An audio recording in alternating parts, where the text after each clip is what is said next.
So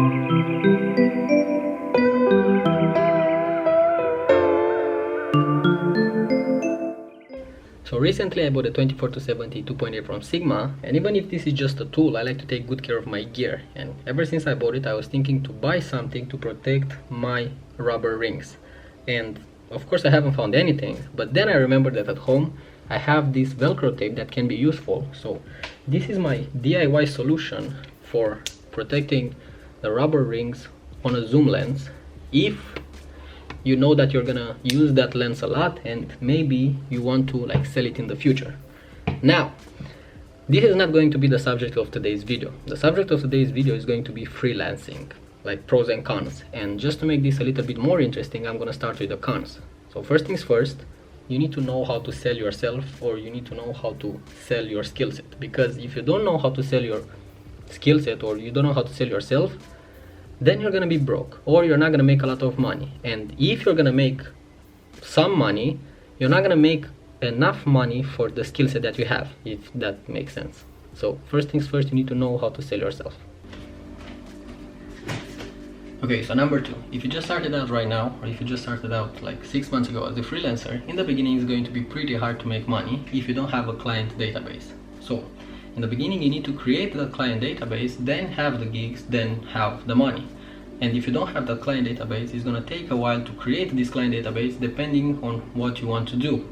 You need to go to events, you need to like have connections, you need to make connections, you need to make some favors maybe, you need to do a lot of free work in the beginning, and sometimes you need to be lucky. When I started out, I was thinking that only like my work should speak for itself and stuff like that, and I just figured it out at some point that it doesn't matter how good you are, or sometimes it's not only about like how good you are at what you're doing, sometimes it's about being lucky and a lot of other factors that are really important. So number two, if you want to make money, you need to have, or you need to create that client database.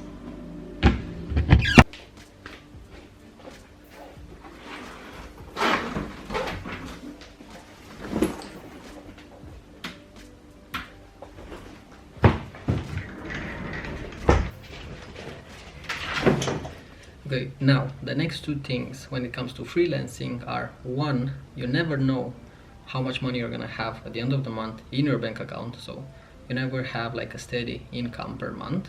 And two, along the way you're gonna meet a lot of shitty people and a lot of potential shitty clients. So let me explain. Okay, so number one, you never know if you're gonna have like a steady income per month, because this is not like a 9 to 5.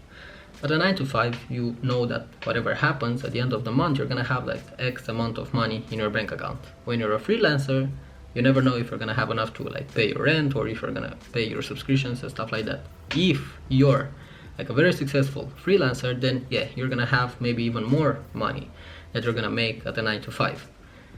So that's one thing that can be quite stressful. So if you're not gonna have like nerves of steel, maybe this job is not for you. Number two, when it comes to like shitty clients, shitty people and stuff like that, well, this is another thing that can be quite stressful as well.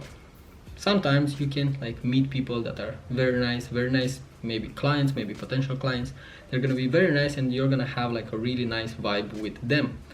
But most of the time you're gonna meet shitty people, people that are not gonna pay you on time, people that they are gonna try to like dribble the contract and stuff like that, and a lot of other situations. So like I said, this is another thing, this is another part of this like stressful job as a freelancer. So if you're not gonna have nerves of steel, maybe this job is not for you, and I learned that the hard way.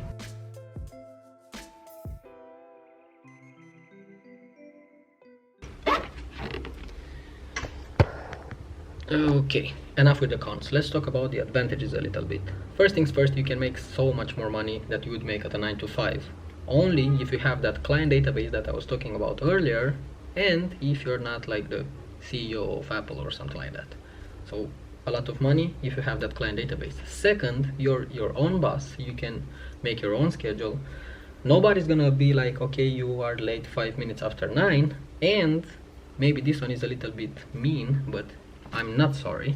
And sometimes you don't need to pretend that you like your colleagues or stuff like that, or your workplace.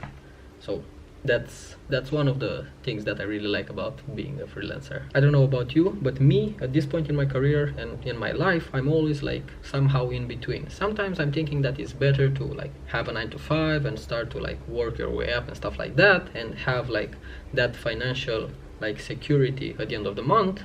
And in the same time, I'm like, I don't like this like office job. I don't want to stay behind like a desk and stuff like that, even though like I'm staying behind the desk when I'm editing and stuff like that, but I don't want to like be like in a corporation or something like that. So I'm always like this.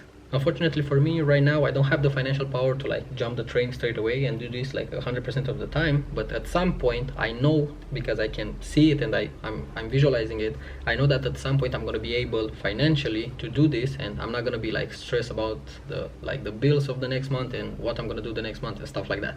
So that's it, people. This is the video. If you liked it, you can give it a thumbs up, you can share it with your friends, you can give me your like opinion on pros and cons of being a freelancer in the comments down below, and I'm gonna see you guys in the next one. Peace.